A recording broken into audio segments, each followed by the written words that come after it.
Hi, my name is Mike with Eastey Enterprises. Today we're going to be going over our SB-2EX and SB-3EX case sealer.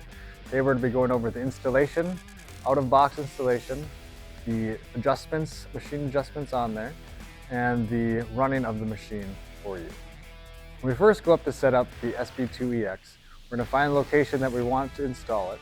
We're going to make sure there's sufficient room around the machine to walk around, and we have another body there to lift it off of the crate. Once we have it out of the crate, the steps that we're going to follow are to install the casters, install the tables, install the front guides, and go over the machine adjustments. So when the machine is on the floor at a flat level surface, we'll install the casters. Now the casters will come in the box, and they're threaded casters with the nut. Those casters are going to be installed on the bottom of the leg extension, down at the bottom of the floor here, and the machine has to be lifted up, and then the casters can be threaded on. Once you have all 4 casters installed, next we can level the machine from the floor to the working height. For that, we'll have the leg adjustments, and there's 2 screws on each leg to adjust the leveling legs up or down depending on the working height. For the leveling the machine out, there are 2 bolts on each leg. We'll have to loosen the bolts with an 8mm wrench, both bolts, slide the inner leg from the outer leg to the position that's needed, retighten the bolts securely. On the outside of the leg, there's a handy ruler to record the height that you need to be at on each leg. We're going to put on the tables on the machine. There are going to be 5 bolts on each end of the machine that we're going to have to loosen up. And the table will then slide over the bolts. We don't have to take them all the way out. So loosen them enough to slide the table on and then retighten the bolts.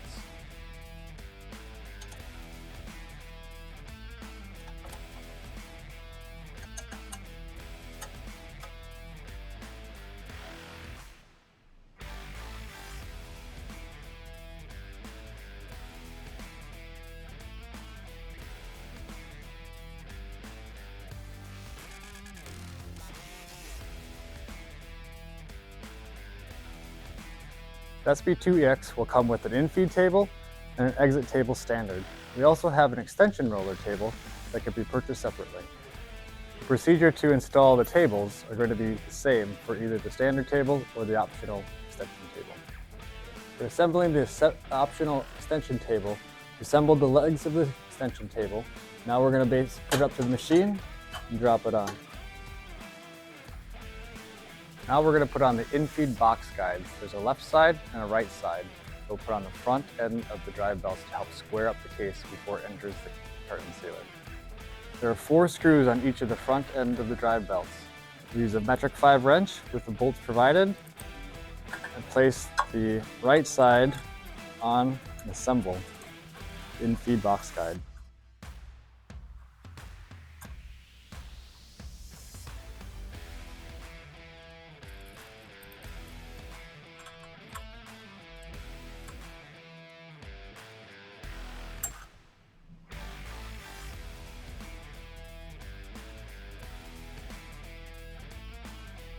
Before we tighten them fully, we're going to align them to the belts.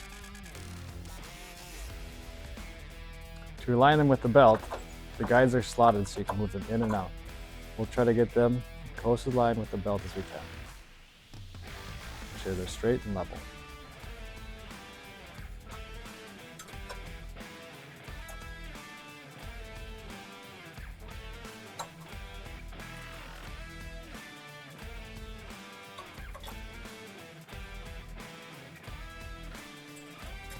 Next, we're going to take the 2 handles and install them on the top adjusting and the side guide adjusting.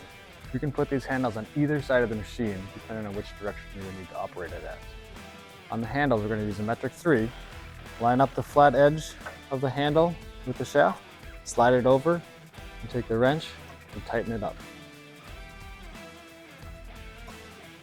Repeat this process for the side guide.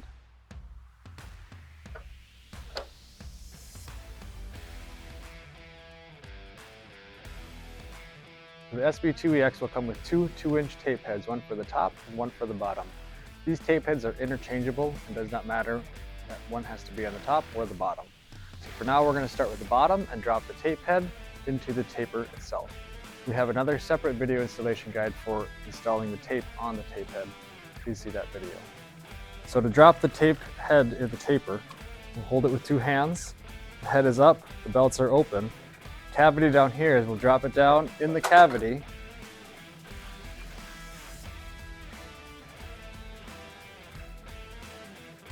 And it'll sit down into 2 slots.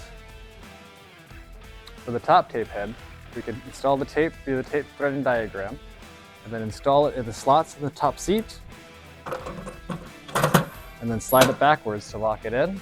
There's a locking screw here to make sure that it doesn't come out, so we'll tighten this. Now the tape head is secure.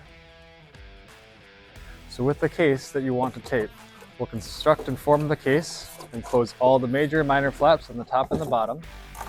Set it on the pack table up front. Introduce it to the machine by the side guide plates. Once in this position, we can tighten the side belts. They just come in contact. Push the box in. Adjust the head down with the crank handle. And ensure that the top squeezers are out of the way. Top squeezers are the rollers on the top to help push the box in if it's overstuffed.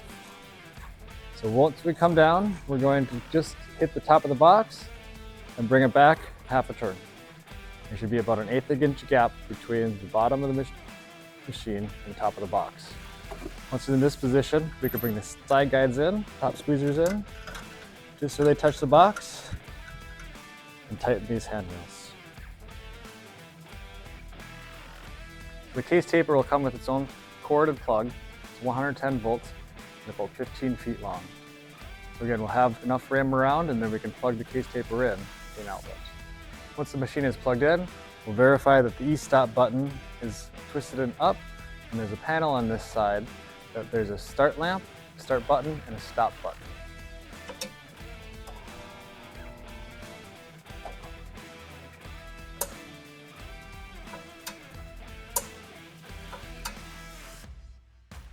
So to run a box, we'll start the machine by pushing the green button.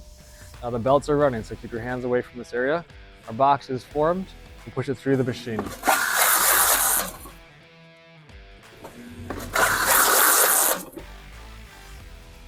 At times, the case may have inconsistent widths, so we can adjust the machine on the fly to account for the widths.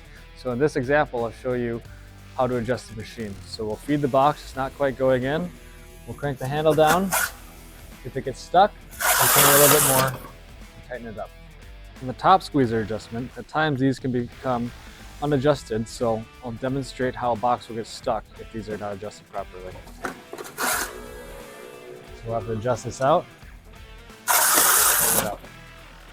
If the top seat is not adjusted properly and it's too high and there's too much of a gap between the top of the box and the bottom of the surface, the tape head will not cut it. So I'll demonstrate this now. In the scenario where the tape does not get cut by the tape head, you can follow our company's procedures to de-energize and shut off the machine. And here's one method to be able to cut the tape manually. You can come to the top spring, pull it, and unhook it. Now the arm is loose, so you can grab the rear arm, move it up. We'll want to watch out for that sharp blade. Take the tape, pull it, and manually cut it. Release the rear arm, the blade cover comes down, and you can put the spring back on the screw. Once the machine has been set up, and we're happy with the setup and installation, you can turn the machine on and start running production through the case taper. I'm Mike with Eastey. Thank you for watching our SB-2EX case taper setup and installation video. If you have any questions or need more information, we have the user guide online, or you can call us at our main number.